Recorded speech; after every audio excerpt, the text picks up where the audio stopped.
एक गांव में सूरज और नेहा दो भाई बहन रहते थे। सूरज और नेहा के माता पिता बचपन में ही गुजर गए थे, इसलिए उन्हें अपने जीवन में काफी परेशानियों का सामना करना पड़ा। उनकी स्थिति काफी गंभीर थी। सूरज दिन रात काम करता, तब जाकर एक समय का खाना मिलता। जैसे तैसे सूरज ने अपनी बहन नेहा को पाल पोस कर बड़ा किया। वह शहर के एक नामी कॉलेज में उसका दाखिला कराया। उसी कॉलेज में नेहा की मुलाकात रवि से हुई। दोनों पहले एक दूसरे के अच्छे दोस्त बने और देखते ही देखते ये दोस्ती प्यार में बदल गई। नेहा, हम कब तक ऐसे मिलेंगे? मेरी माँ मेरी शादी कराना चाहती है, लेकिन मैं तुमसे शादी करना चाहता हूँ। मैं तुमसे प्यार करता हूँ नेहा, और मुझे तुमसे ही शादी करनी है। मैं भी तुमसे बहुत प्यार करती हूँ रवि, पर क्या नेहा, तुम चुप क्यों हो गई? रवि, मैं एक गरीब घर की लड़की हूँ और तुम एक अमीर घर से हो। तुम्हारे घर वाले इस रिश्ते के लिए कभी तैयार नहीं होंगे, और अगर हो भी गए तो मेरे भाई के पास इतना पैसा नहीं है कि वो दहेज दे सके। तुम इन सब की चिंता मत करो, मैं सबको मना लूंगा। मैं तुम्हारे भाई से भी बात कर लूंगा, और मुझे कोई दहेज नहीं चाहिए। मेरे लिए तो तुम ही काफी हो। अगले दिन रवि अपने घर वालों को शादी के लिए मना लेता है। दूसरी तरफ नेहा सूरज को रवि के बारे में बताती है, और सूरज भी नेहा रवि की शादी के लिए मान जाता है। इसके बाद दोनों परिवार मिलते हैं। शादी का मुहूर्त तय किया जाता है और सही मुहूर्त पर दोनों की शादी करा दी जाती है। नेहा अपने घर से विदा होकर अपने ससुराल चली जाती है। नेहा के ससुराल में उसका पति रवि, उसकी सास और एक छोटी ननद सीमा रहती थी। नेहा के ससुराल में सब नेहा के काम से काफी खुश रहते थे। बस उसकी ननद सीमा थोड़ी नकचिढ़ी थी। वो सीमा को उसकी गरीबी के लिए ताने मारा करती थी। एक दिन नेहा अपने भाई सूरज से फोन पर बातचीत कर रही होती है। हेलो भैया, कल रक्षाबंधन है, आप आओगे ना यहाँ? हाँ बहन, मैं जरूर आऊँगा।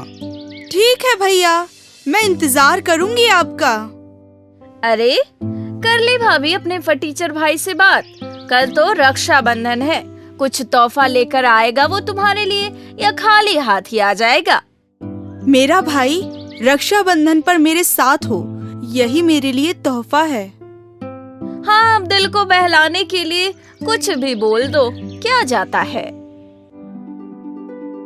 समय तो हो गया है, अब ज्यादा देर करूंगा तो नेहा गुस्सा हो जाएगी। लेकिन मुझे कुछ उसके लिए लेकर भी जाना चाहिए। क्या ले जाऊं? पैसे भी मेरे पास इतने नहीं हैं। चलो देखता हूं। सूरज अपने घर से नेहा के ससुराल के लिए निकल जाता है। उधर नेहा हाथ में थाल और राखी लिए अपने भाई सूरज का इंतजार कर रही होती है। उतनी देर में उसका भाई वहां पर पहुंच जाता है।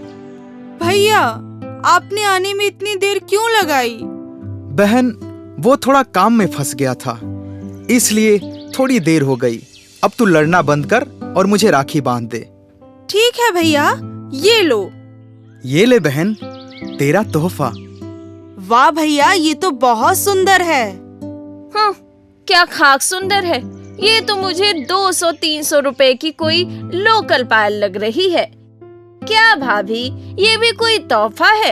अरे तोहफा तो मेरे भैया ने मुझको दिया है। ये देखो, सोने की बालियां हैं, सोने की। और आपके फटीचर भाई ने ये नकली पायल आपको दे दी। अरे ऐसी पायल तो हमारे घर के नौकर भी नहीं पहनते। मैं जानता हूँ कि मेरे तोहफे का ज्यादा मोल नहीं है, लेकिन नेहा, मैं तेरा भाई होने के नाते एक वचन देता हूँ कि मैं तेरी हमेशा रक्षा करूँगा। ये सब तो बस बहाने हैं। सीमा, ये तुम क्या बोल रही हो? तमीज नहीं है तुम्हें बात करने की? सूरज भैया, इसकी तरफ से आप मुझे माफ कर दो। इसको पता नहीं है कि किससे कैसे बात करनी है।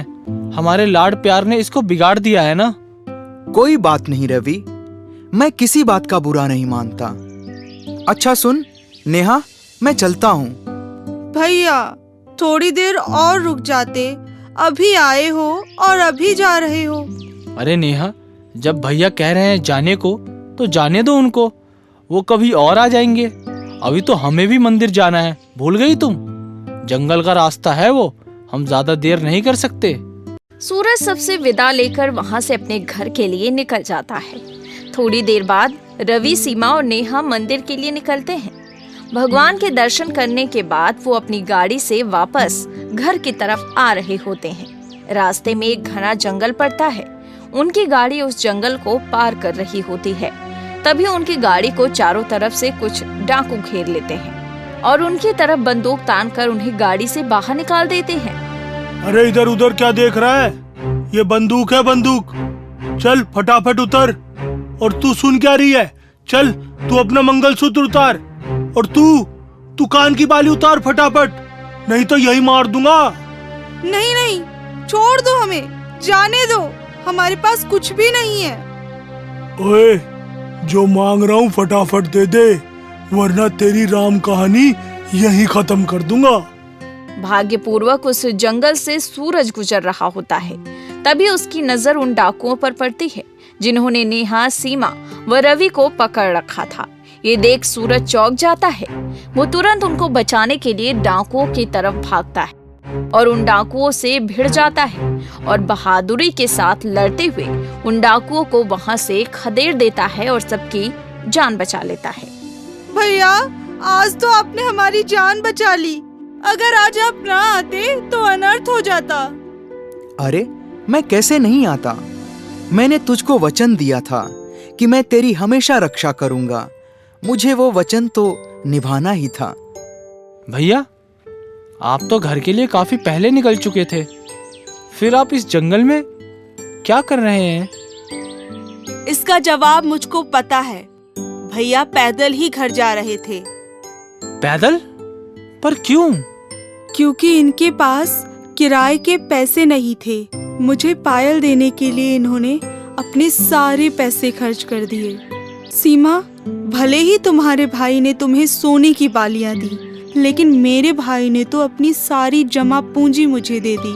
अब बताओ किसका तोहफा ज्यादा कीमती है? भाभी, मुझसे गलती हो गई। मैं सब कुछ पैसों से तोल रही थी, जबकि रक्षाबंधन का मतलब ये है कि एक भाई अपनी बहन की रक्षा करे।